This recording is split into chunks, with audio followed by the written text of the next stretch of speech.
はい、柳川さんお疲れ様です。今週も柳川チャンネルを始めたいと思います。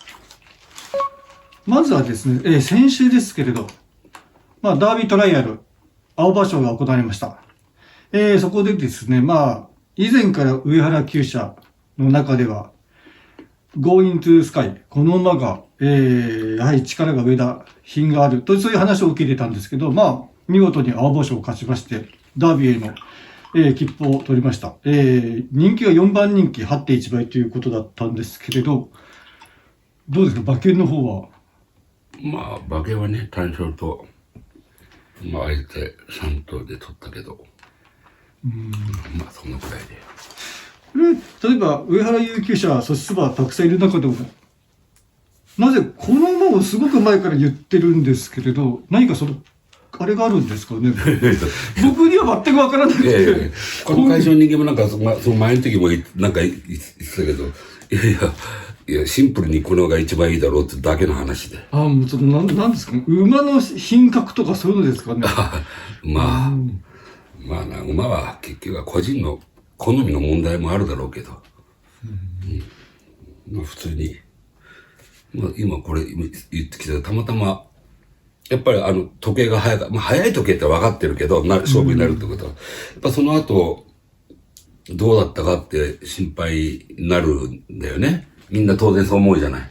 今までの青葉で、すごいだいたい青葉って2分24秒ぐらいの台ですごい時計で勝った馬がみんな本番であらゆる人気になって潰れるドボンするんだけれど、今年は1週間、ダービーまで間隔長いっていうのとあるし、時計は思ったよりもちょっと早かったけど、使った後の動向っていうのを知りたくて、火曜日の日には、武井、2着のりょうちゃんの馬と、どうだった、使ったらどうだったって聞いたら、火曜日の朝はもう大丈夫だったしさ、その前まで月曜日は少しやっぱり、もともと馬は、ちょっと足元が完璧ではなかったんでね、デビュー当初から。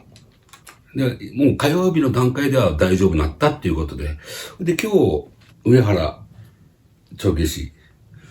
で、会いたくて、で、それ聞きたくて、今日顔合わせて、聞いたら、綾野さん本命してくれたそうですねって言うから、普通はそうだろうって話したんだけど、使って結構ダメージ来たって聞いたら、さらに良くなりましたって。もう元気いっぱいで、全くもってケロッとで、そうって、もうそこまででは話はやめたんだけどね。それだけ知りたかっただけで。ダービーは、あそこの厩舎では、皐月3着に来た、あれと2頭なんじゃないのやっぱり。俺本命したあれ5着の出遅れて5着のやつは、東京のあれでは、ちょっときついと思う。この Going to Sky って、コントレール3区初の重賞。はい。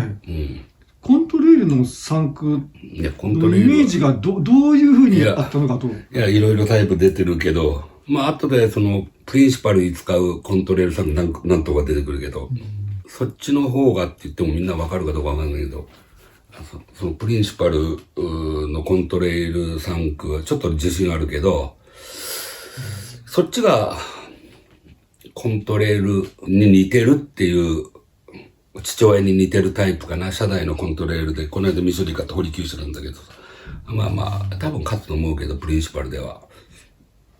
結構自信あるんだけどね。それはいいけど。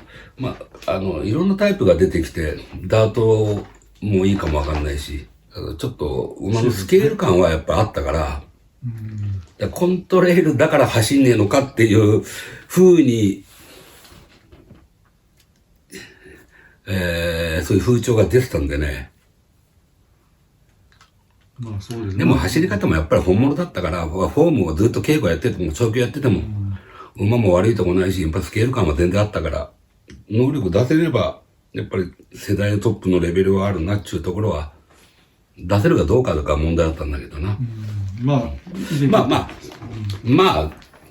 それでも、偶然に来たんだよ。それでいいじゃねえか。俺はそれでやめちゃうけど。左回りでドンピシャっていうのは、見てろよ、わかるだろ。そこだけはね、俺はよくトラックも他で言うんだけど、そこぐらいは分かってくれよと思うんだけど、俺はもう常に、このまま、だから、能力は、まあ最終的な能力っていうのは本当わからないけど、このまあどういうタイプの、だから坂がダメなのか、まあ右左、そういう、その子ぐらいは自分でイメージを持ってほしいなっていうのは新聞社の人には思うけど、そんなこと関係ねえもんな。的中して、反響もすごく大きかったところで。まあよかったじゃん、みんな当たりは。そうですね。大概当たんねえんだけどな。でもなんか本当にもう言ってたことズバリだったので、メンバーが甘かったことは甘かったんだけどね。時計はやっぱり速くなっちゃうから、もう、竹さんだから乗っかってて、ゴール前、追ってんのか追ってねえのか、馬なりで終わってんのかちょっとわかんなかったけど。でまあ、竹さん絶好調で。まあ鎌倉ステックス、まあ、国枝先生が、国枝先生が引っ張ってたところにかなりファンも集まってたあ、そう。ような感じでしたけど、今日もね、見てたら、ちゃんと角馬場で。乗っかってた。乗っかってましたね。あ、そう。もうそろそろ飽きたんじゃねえか。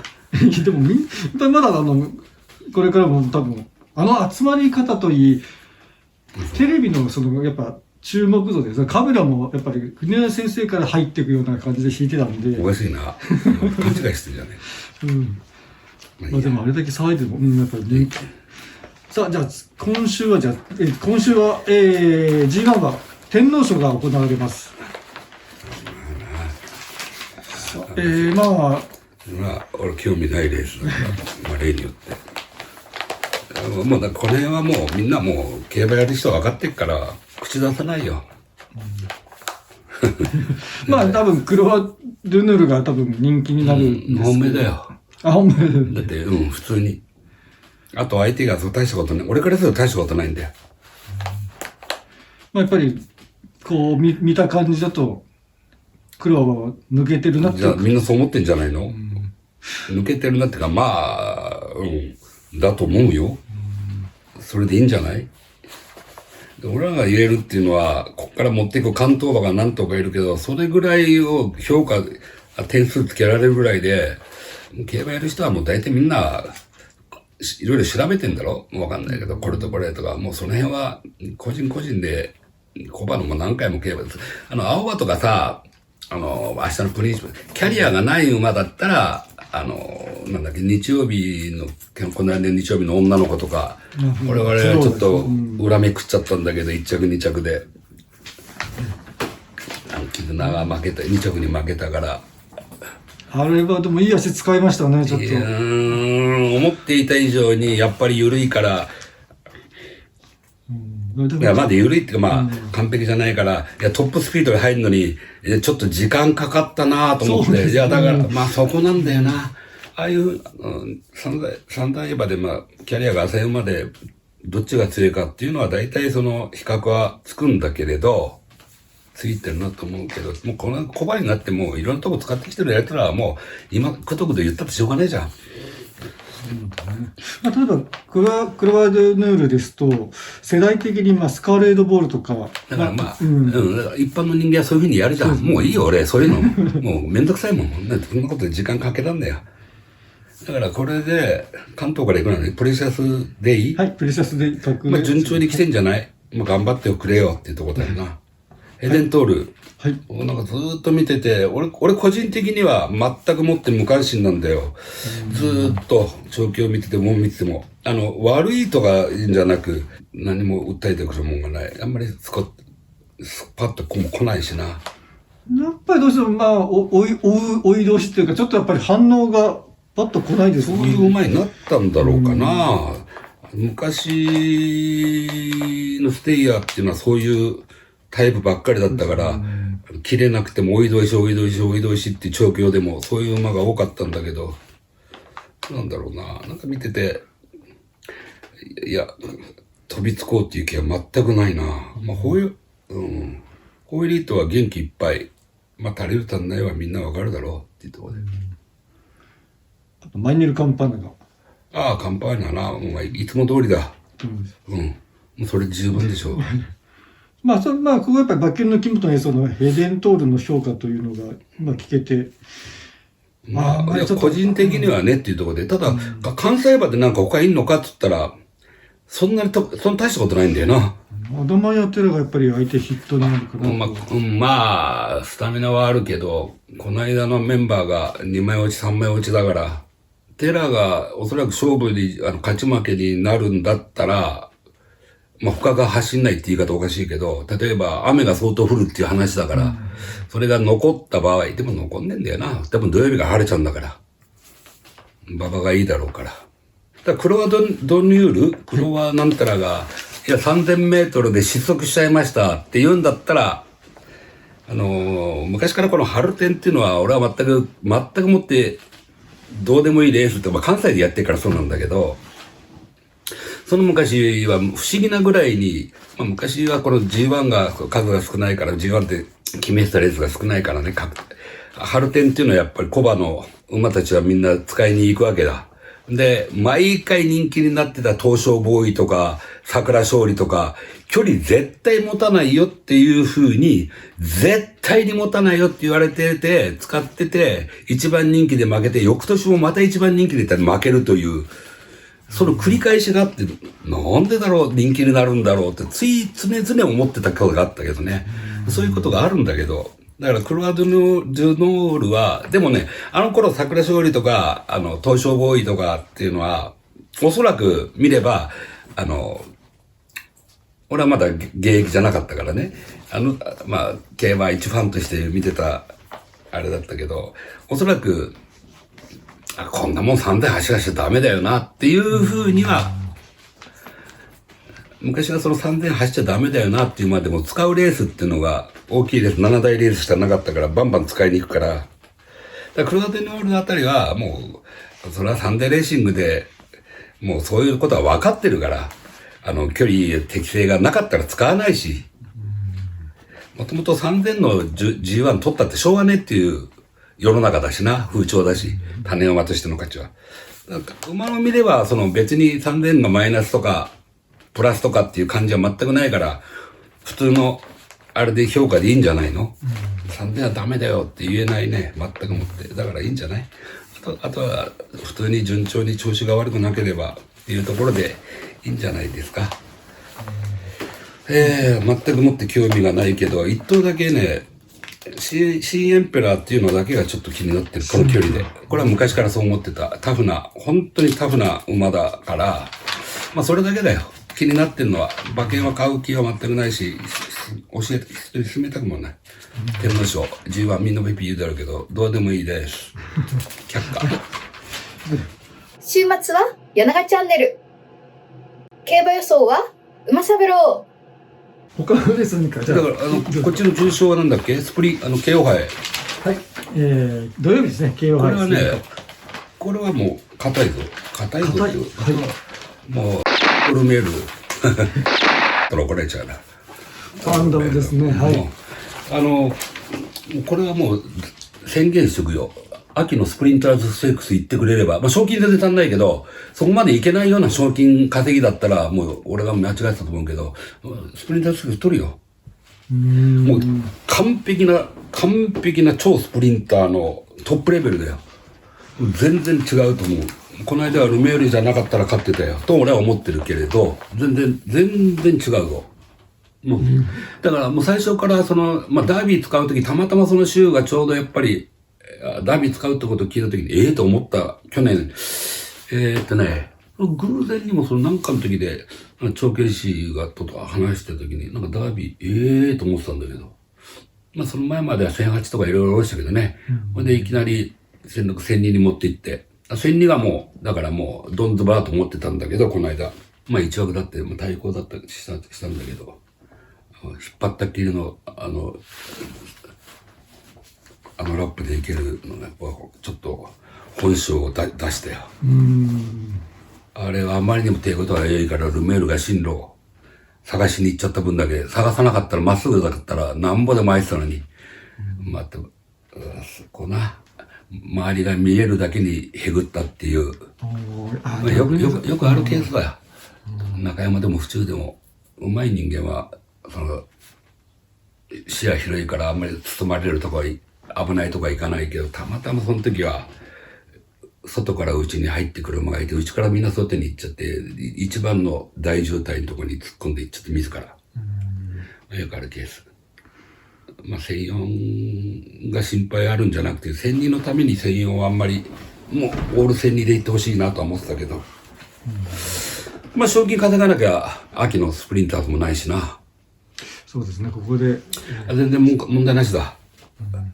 よほど減るんない限り。なるほど。相手探せばいいよ。相手探しというシステムで。なんかいた相手。意外と相手は分かれますよね。日本とかですと、やっぱりダノンセンチュリーとかってどうですか？ダノンセンチュリーはね、馬が相当良くなった。馬はやっぱりようやくなってきたよ。もう、今週もそうだけど、今日も、昨日もそうだけど、先週もその前も、生まれてからこの馬ずっと稽古で引っかかりまくりだろ。で、昨日は外に来たんだよな。そうだな、追走していって、ずっと行き出しから双眼鏡で追ってたけど、ずっと首がネッシーみたいな首になっててよ。で、直線、コーナー曲がって、馬のケツにつけたら、下がったんだよ、首が。そういう馬なんだ。前が視界がないと突っ込んでいっちゃうけど、前に馬がいると、ちゃんと、行儀よく走る。だからね、この性格はもういいんだよ。引っかかる馬は、引っかかるって言い方もおかしいのかもわからんな。もうこれ癖で引っかかってんじゃないのかも。みんな引っかかってるって言うけど、馬にとってみりゃ引っかかってんじゃないのかもしんないんだよな。あんな13秒ぐらいのスピードの稽古じゃ遅すぎるのかもしんない。逆にこの馬には。で、そういうふうな、気象の問題だから、性格が強いから、体が増えていかなかったんだけど、昨日も俺、たまたま下にいて、馬入るときに、バイルするときに見たけど、やっぱりラインがやっぱかなり分厚くなったもんな。短い、本当の距離の馬になってきた。で、心配ないよ。だからこっちは競馬の仕方がわかんないだけで、さっき言った我が強いから、万が一のポンって行っちゃったら、すごいラップで走れちゃうんだよ。その手応えよく。で、負ければそういう時の失速だよね。あまりにも手応え良くて行っちゃうべなんて言ったら、予想以上にオーバーペースになっちゃって、あらららっていう、普通の形の競馬さえやってくれれば、ファンダムがこの馬に負けても俺は全然、なるほど、と思うぐらいかな。そのくらいだろう、ライバルは。あといたか。そうですね。あといねえんだよ。展開で考えなかったけど、朝からがまた出てくるから、逃げ位置になった場合に、府中の坂では確実にペースを、スピードダウンするけれど、セーフティーリードに構えてる可能性もなきにしもあらず。1002だったらなかなかセーフティー取れないけど、1004だったら、坂上がるまでに5馬身、6馬身は離れてるケースがあるから、それは十分にあり、だから残り目っていうのはある。あと何かいた？あといなかったんだよな。あと、なんだっけな。豊ちゃんが乗るやつか？関西馬。やぶさめですか？そのくらいだな。で、取れんじゃねえの。あと関西馬わかんねえや。いつも同じようなメンバーで走ってるから、あと2、3と関西馬で骨っぽいところ、抑えてくれればみんな馬券取れるよ。ここは。ワンダム、ダノン・マッキンリーっていうところは結構。ダノンセンチュリーですね。ダノンセンチュリーか。でこの2頭ですね、やっぱり。3連服って馬券もみんな買うから、この2頭からっていう。でも配当はそんなつかんねえんだろ。そんなところだ。見るレースではあるか。なんだっけ、プリンシパル、さっき言ったやつか。堀金車。プリンシパル行きましょうか、じゃあ。プリンシパル。最後のダービートライアルか。そうですね、ここでダービーの切符が取れるか取れないかと。エーデル、なんだろうか。エーデルゼレ。北海道のデビューした時と比べれば全然うまいものしたな。このコントレールは全く違うコントレールだけど、このくらいで、馬だったら、バリバリ重賞普通に取れるレベルだと思うんだけれど、取れるレベルの馬なんだけど、だからやっぱまだコントレールってのは引っかかるんだけど、本当に。これで、なんて言うんだろう、これで普通に、まあ、ここはまあ、一生馬メンバーみたいなところだから、一生馬特別みたいなもんだから、なんとも言えないけど、スコンと勝てば、コントレールも別にやっぱり走らねえわけじゃねえなと。たまたま、今回は初年度だから配合的にうまくいかねえ馬が多かったのかなっていうところで手を打つけど。大丈夫だよ、このエーデルゼーレっていうのは。どうですか、成長力とか。全然変わってる。驚いた。これはね、この間の時も、と思ったんだけど、いや、わーと思ったっていうのは、いや、随分変わってきたなと思って。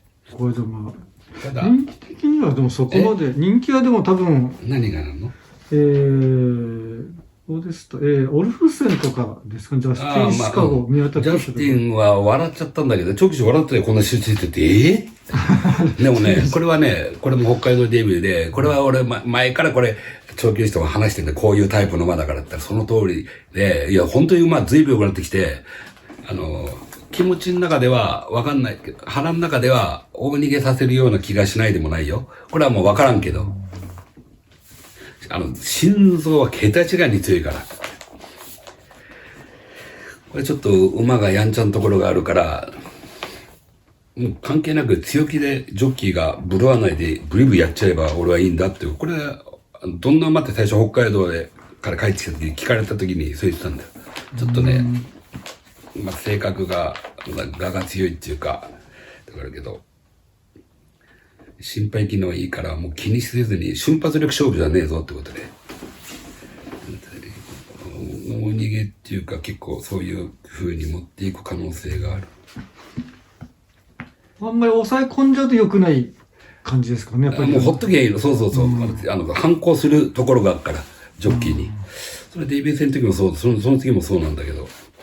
だからもう馬の気持ちだけで走らせちゃえばいいんだ。そういう馬は。なんとかしようなんて思うことはない。も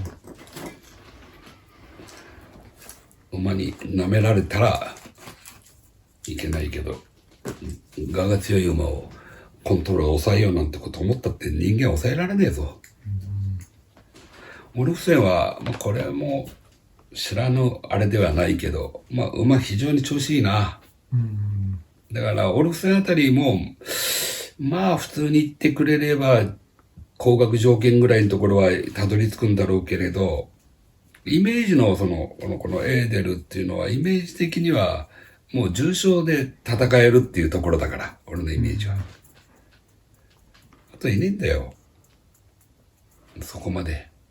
もう他の馬が怖いなっていう脅かすのが。やっぱりじゃあエーデルゼールがかなり評価高い。今の話けども本命は多分決まってるような感じですけど。普通に勝てる馬は本命にするよ。勝てるんじゃないの？これ人気ですと、そうですね。ボンド・マティーニとか、関西。なんかちょっと先週使う予定だったのが少し、一瞬伸ばしたって話だったけど。そのうちだよ。まだ緩いもん。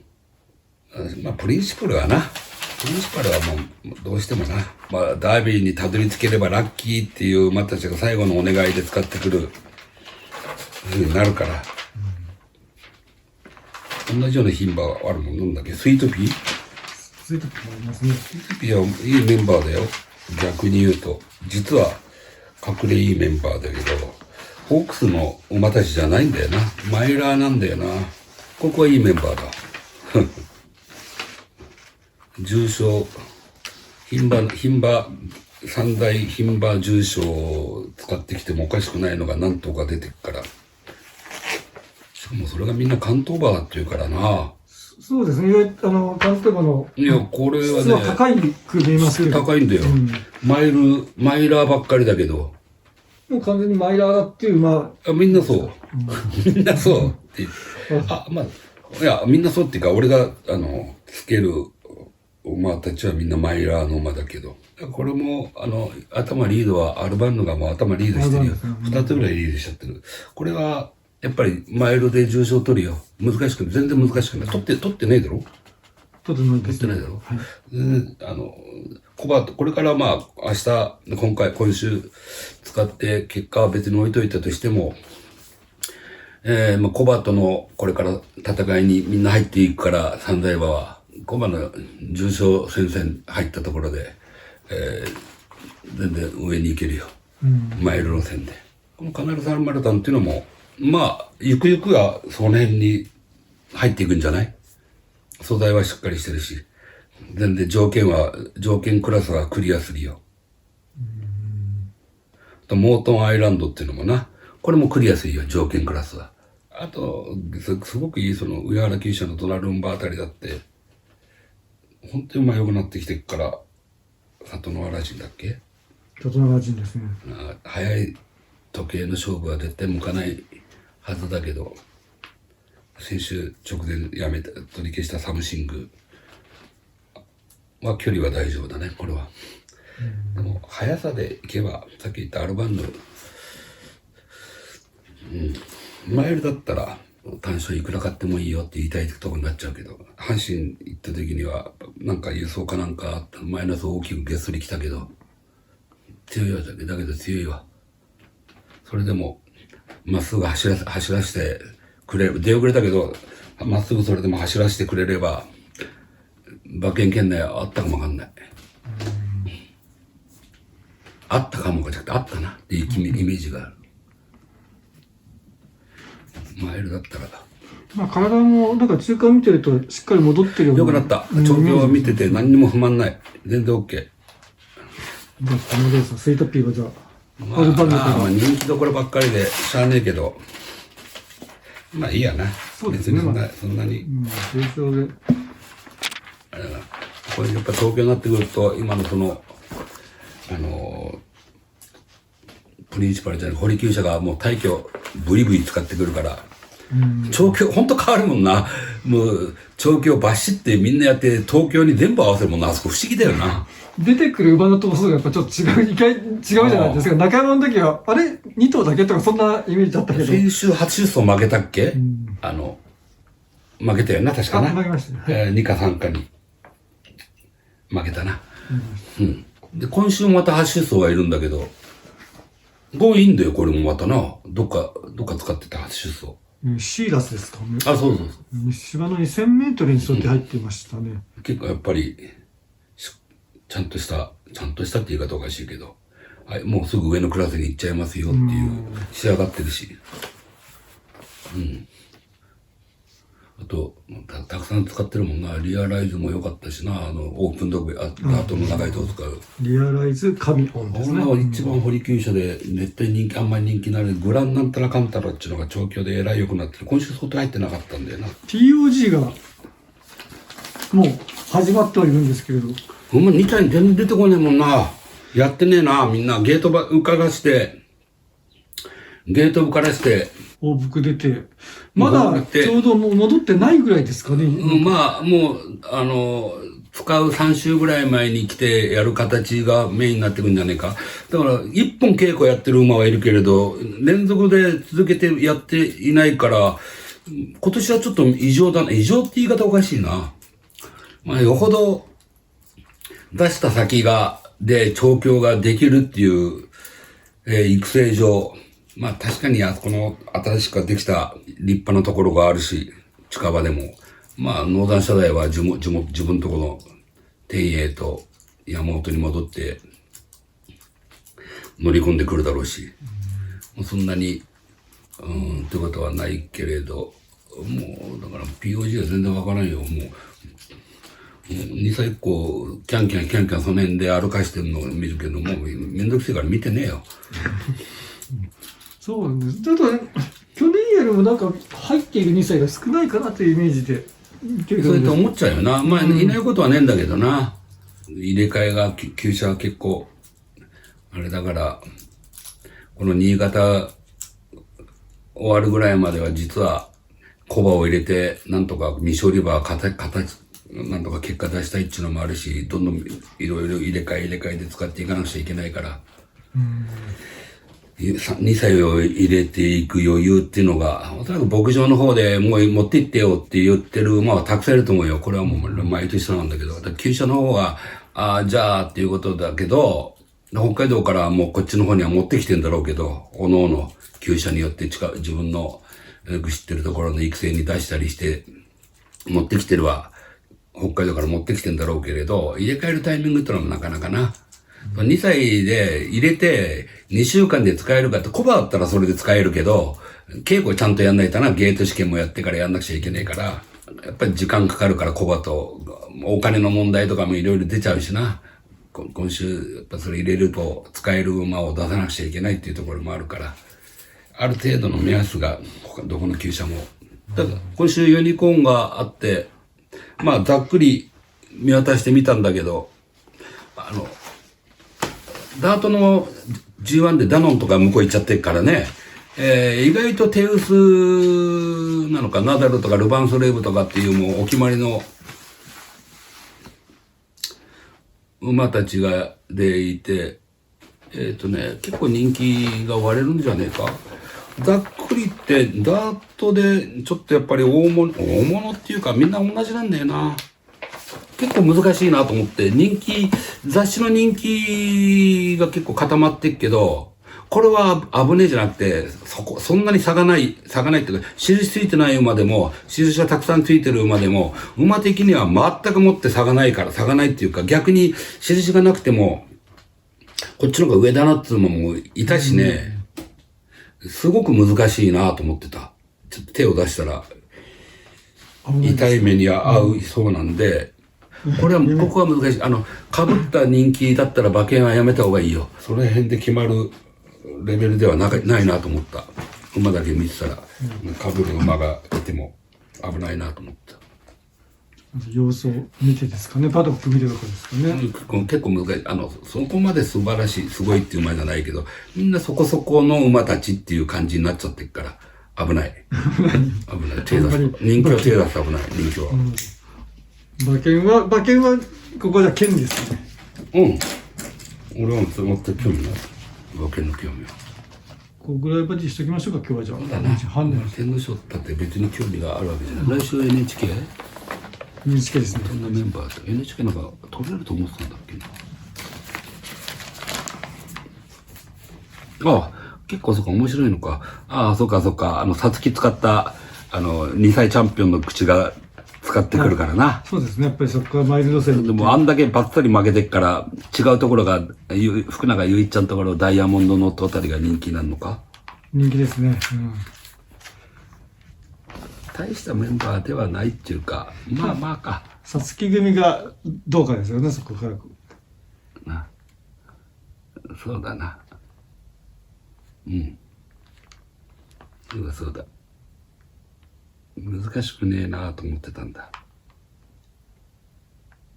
でも5、6といるのか。権利が。まあ来週はいいや。はい、じゃあ今日はここまでにしましょうか。はい、お疲れ様でした。どうも。すいません、これじゃあいただきます。今週もご視聴いただきありがとうございました。今回は天皇賞春ですね。クロワーデニョールとアドマイヤテラの勝負が個人的にはとても楽しみです。